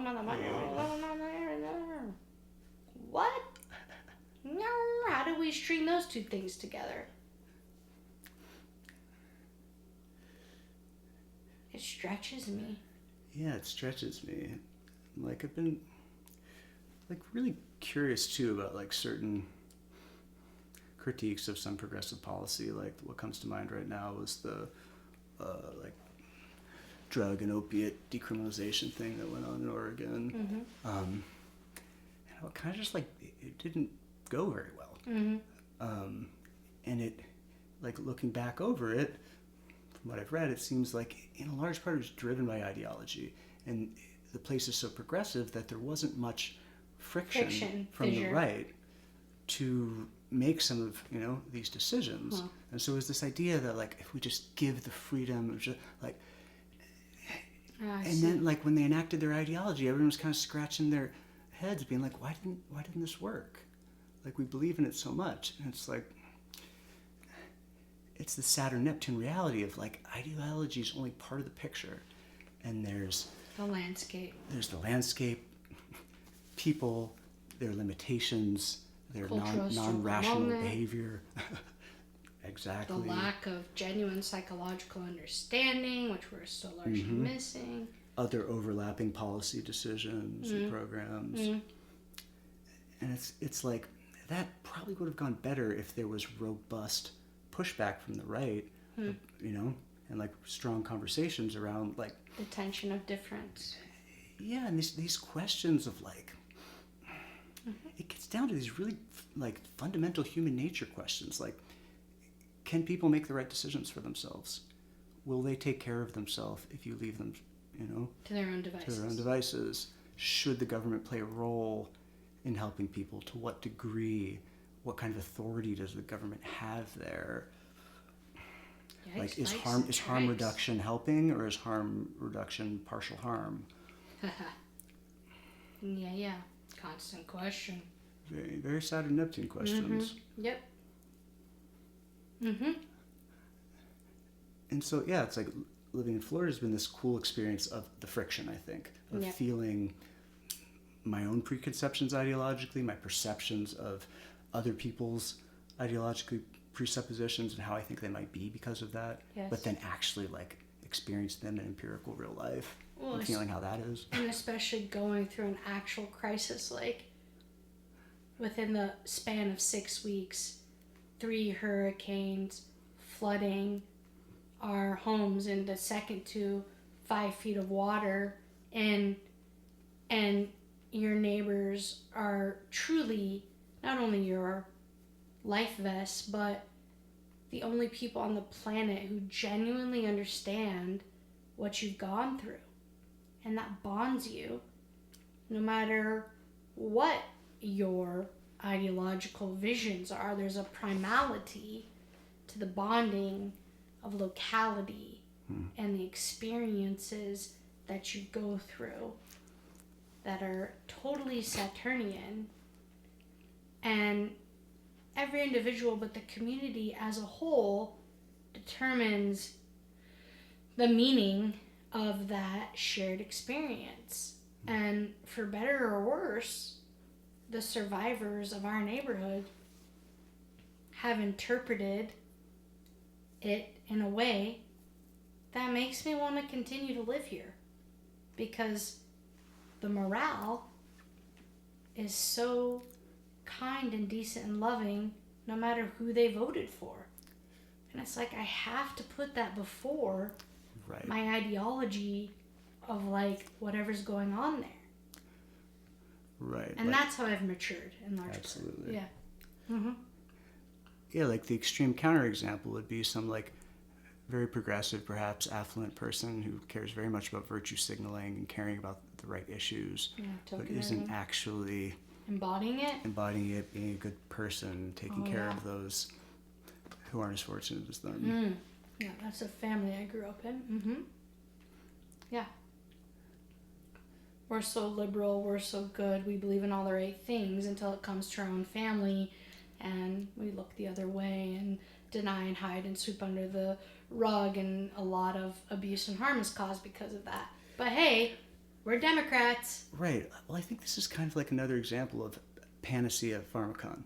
Like, it seems like it's a panacea if you just have the right views, you're the right progressive kind of person, you believe in the right things, you virtue signal the right stuff, well, then you're good. And you've done the right thing, and you've, found that ultimate that you should sign on to the bandwagon. And it's like, no, like, the whole question isn't progressive or conservative values. It's like these really nuanced, on the ground judgments about how the verge of the unfolding, the verge, and virtue. Like, how do I be a good person in these complex, messy yeah. imperfections that defines the human experience? And policymakers face that same dilemma of like, how do I deal with this messy, set of human issues and human behavior to like try to create a supportive government, because it's not clear, and like assigning on to some set of values is obviously not the answer. But that and that's built into our government, and I think at its best, like, that friction creates good on the ground empirical decisions, because the ideologies are rubbing up against one another and making real compromises across the aisle. Well, so you have the P that's followed by the L, but you have the P that's presupposed by the E, and you got the empirical, and you're like, ooh, what's going on here with that? That's very interesting. Yeah, and another E preceding the P, Epstein files. Wow, so glad we made it through this episode without mentioning that. Sign me up, baby. Phonics did it. Phonics. Phonics song, oh. A. Apple. Shout out to Miss Rachel. Aww. We love you. Aww. I mean, what I'm loving about this long form podcast, I guess that's what the kids are calling it these days. There's just like about at least 2 more things we could go into. I don't know, I'm still here for it. We got all the time. What else are we gonna do? Go to bed? That's a needle in a haystack. Sleep. So, I'm going to this, just, to whatever extent it makes sense with the linguistics and the phonics, but like, so you have different kinds of brains, you have different kinds of neurotypes who process information and reality, including language, differently. And you have things that are called more neurotypical, from like holistic brains, and then you have things that are called like more neurodivergent, and that includes all kinds of things, like things like autism, ADD, dyslexia, dyspraxia, apraxia, bipolar, schizophrenia, Tourette's. Okay. And essentially, like, what we start to look at from this perspective is that different brains process language differently. So, this actually came up in the Dave Chappelle stand-up we watched last night, his newest one, Unstoppable, which was his mentor, who he learned his comedy from, was a comedic on the streets only. He did his comedy on the streets, and he got discovered, and he got invited onto SNL, and it turns out he couldn't read, and so he couldn't do the SNL, because you have to be able to read the script to do SNL. Nevertheless, he was a comedic genius. Well, it turns out, brain types don't read. Has nothing whatsoever to do with intelligence or capability. There are other brain types who are not verbal with mouth words, and that has nothing to do with intelligence or capability. And it goes on and on and on. With the diversity of neurotypes and the relationship to linguistics. Yeah, this is super fascinating. There's at least two layers that I'd like to speak to. It's like on the one hand, what you're pointing out about Gestalt language processing that tends to accompany many autistic and neurodivergent brains. It's a whole to part thinking. It thinks in kind of these whole chunks that are connected to feeling, versus analytic language function that's more correlated with neurotypical brains, which is part to whole thinking and puts together word units of meaning into phrases, into sentences, into paragraphs, and is a kind of bottom-up deductive model rather than a top-down inductive model that would be more correlated to the Gestalt language processor. That's one level. I just want to mark it. I just want to mark the second level so I don't forget it. Please. The second level would be the distinction between oral cultures and literacy cultures. Yes. So I think, it's like there's something to say in both these situations, and it's interesting that the Saturn-Neptune and this 6/12 axis, this Pisces-Virgo axis, like Pisces, modern ruler Neptune, like the whole ocean, dissolving it into the bigger thing, like understanding in these big gestalts, these kind of like a set of waves that comes in with its own character, and feeling these big holes about how it all fits together. Yeah. That can be, one approach to language. Like Gestalt language processors will often have scripts that they repeat over, that are often anchored in some kind of experience that has a strong emotional charge, and they'll, say it and re-evoke this line, and so it also has that Piscean like undercurrent of feeling and depth and emotion, and it's not just intuitive. Yeah, it's intuitive. It's not just how it presents on the surface. Yes, it's not literal. It's in opposition to the Virgo that is analytico, is literal, is particular, is Detail. parts, point, piece, all these little things. Parcel, parse out, pierce, like, and puncture. It starts to get to like, the metaphoric violence that's done sometimes when you overanalyze something, when you over precise it, when you over particularize it, when you over beat a dead horse. Yeah, then like don't beat horses. Yeah, you do this you do this violence. What's that famous quote? Like, we kill to dissect. Oh, like fantastic. It has to be dead first before you can learn about it by dissecting it. Oh yeah, let's do that. That sounds real fun. And so you hear that archetype again though with like the P of Mars, power, punch, pierce, puncture, allows the P of Virgo to, make precise, make particular, take apart into pieces. And so, it's two different approaches to language that we know exist empirically, and we've studied developmentally, kind of illustrate this deep archetypal thing that's going on between, earthy Saturn connections to Virgo, in this case, that earthy quality, Neptune, Pisces. Do you want to speak back to the GLP thing? It's okay.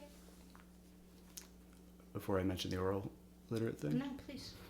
So you see something similar in the development of literacy and common traits of oral cultures versus literate cultures. Mm-hmm. This is more similar. I think it's a little bit less like a one-to-one. Please, this is healing for me. Go for it.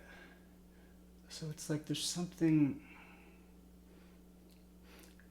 immersive about oral experience. Mm-hmm. And there's something rhetorical about it, and speech giving, and the way that in early Greece, before they developed literacy, rhetoric was this high art, and politicians were the ones who could speak well and command the hearts of the people and create this feeling communication had this very alive, embedded, intuitive quality. It was there and then it was gone.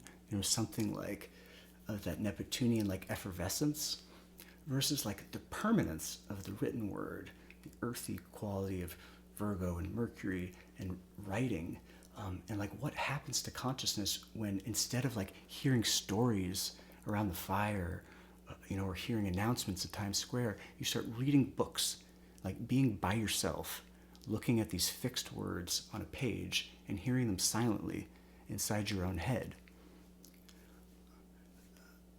And the kind of unembedding that goes on there. And even, to the conversation we've been having, feeling that sonic quality of these different sounds, out loud in this sensuous way, versus it suddenly becoming abstract. It's something that exists, just in the mind, in this, system that's pulled away from life in order to categorize it and make sense of it. Yes. And, God, who can argue with the achievements that have come with literacy? But there's also a change in consciousness that happens. And they're just different forms of consciousness and intelligence. And one is not better than the other. And not everyone's brain is designed to do it. I'm someone who can read and learn a lot.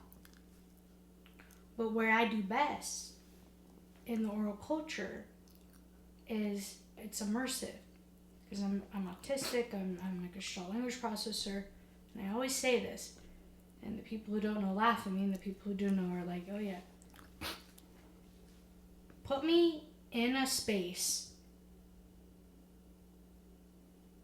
for fucking 30 seconds and have someone talk to me, and I can tell you almost everything you need to know by the tone, the posture, it's all communication to me.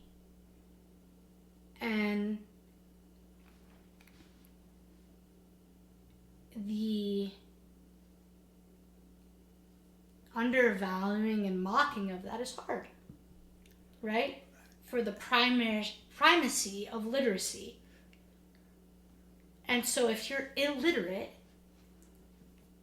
essentially, not only are you dumb or stupid, you don't belong. You're not worthy. Yeah, and you don't have access in the same ways anymore. You're boxed out.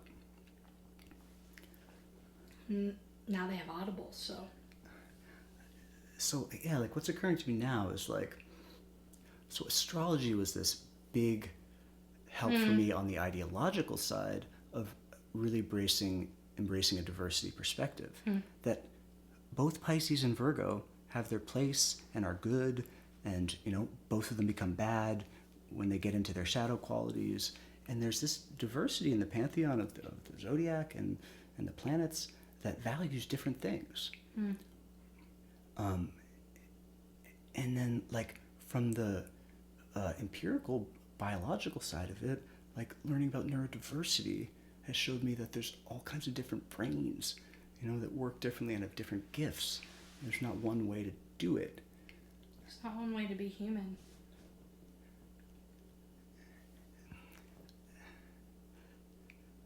Yeah, I think it's, you know, that's been like a huge thing that astrology taught me.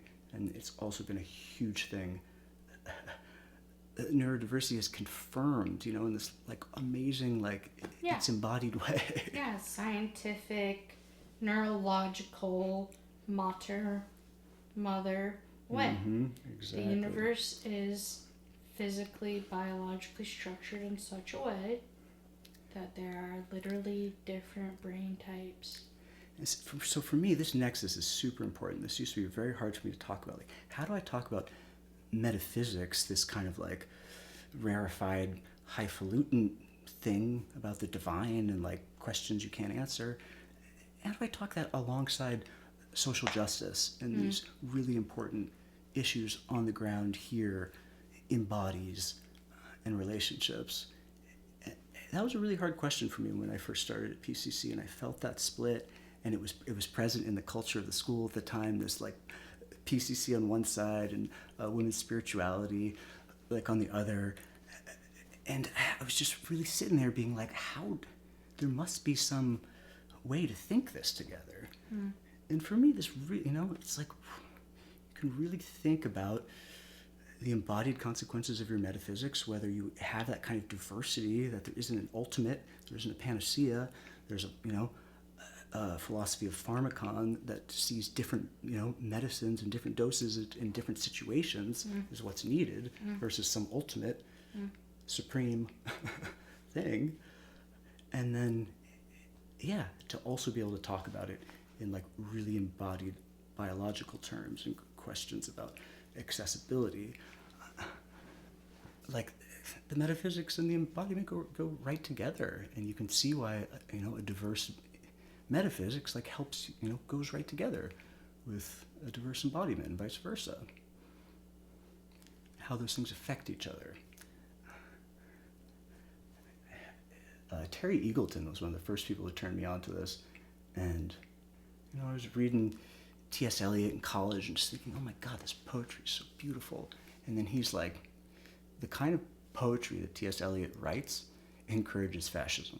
And I was just like gobsmacked, like, what does that even mean?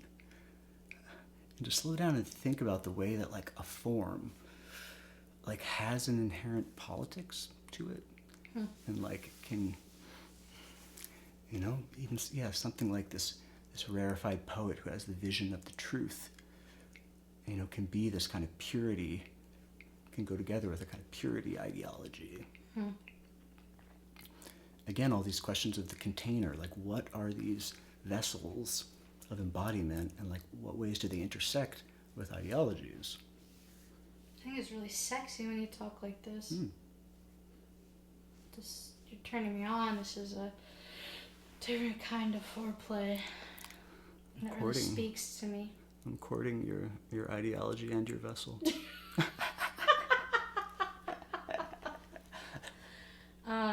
You're courting a lot more than that, but yes. Please keep going.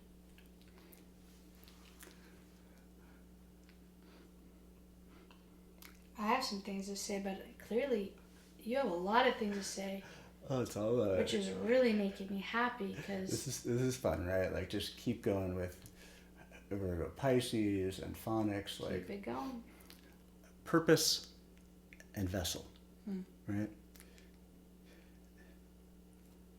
What's the meaning? You know, content and form, but purpose and vessel. It's fun, right? Because it's P and V, what we've been talking about this whole time, and like ultimately Pisces and Virgo. Pisces and Virgo line up on the PV. I just realized this in the course of this conversation. So it's like both the P and the V have this hybrid thing. We talked about the P being like punch, like Mars, but also, you know, private and pure. like Virgo, but the V2 can be Virgo, it can be vessel, it can be valet, it can be servant, but it can also be vice and viper and vicious and vexed. Violent. But I love how those those two sounds like show you how there's something inherently relational about the archetypes. We're not supposed to understand them in a vacuum by themselves. We're supposed to understand them in relationship. This deep conversation between Saturn and Neptune, again, it's like it's not the panacea. It's not one or the other of these polarities that you're supposed to choose, but it's this moving target, this spectrum, this living in between. Well, it's a pharmacon, and Exactly. we'll just at the level of the psychospiritual. The psychospiritual pharmacon can only know what is the medicine and the dosage based on a combination of subjectivity, conditions, but then also like the support and help of a trusting other and the relationality of that. I don't actually want to go totally into the complexity of that, but like to me,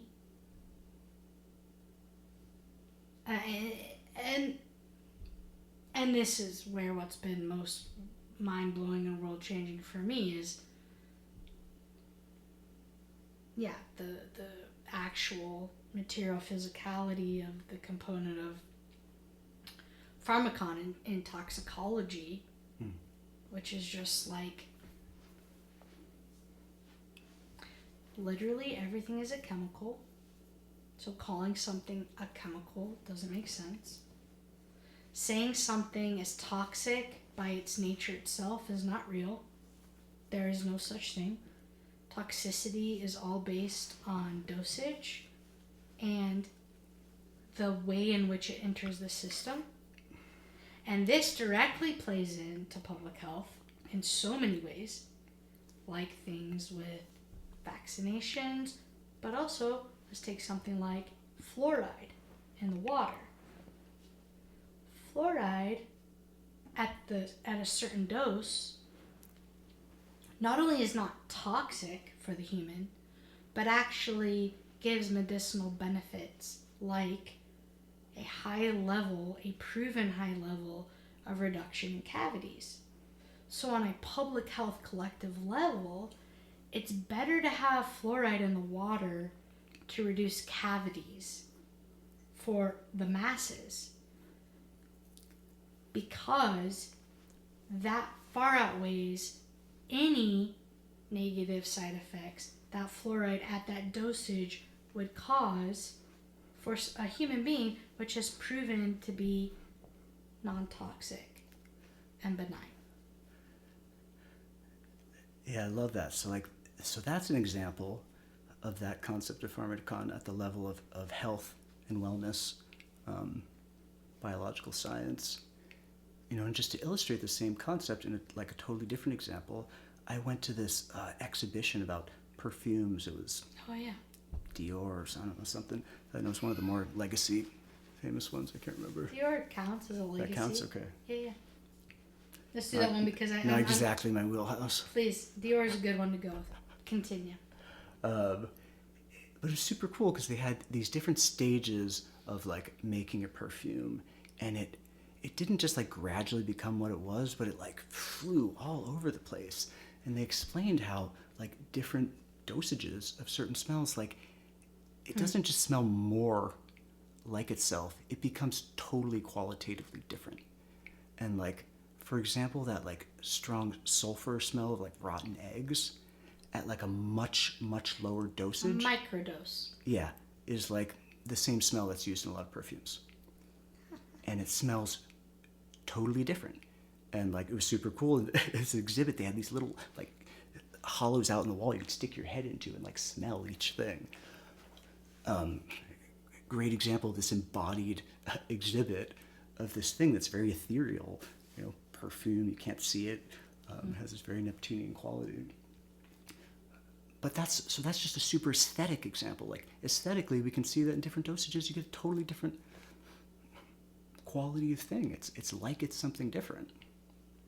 But that's like, two different domains where like this meta concept of pharmakon shows that a thing's not just itself, it becomes different as it moves across that space of dosage and setting, situation. I feel like that's a good place for us to end.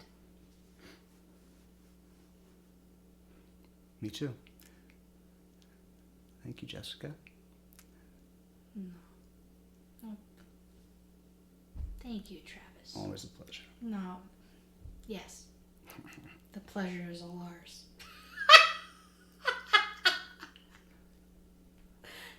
And hopefully yours too.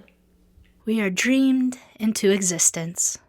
What we do with that dream is up to us. How we dream is as important as what we dream. For the what of the dream knows itself through the how.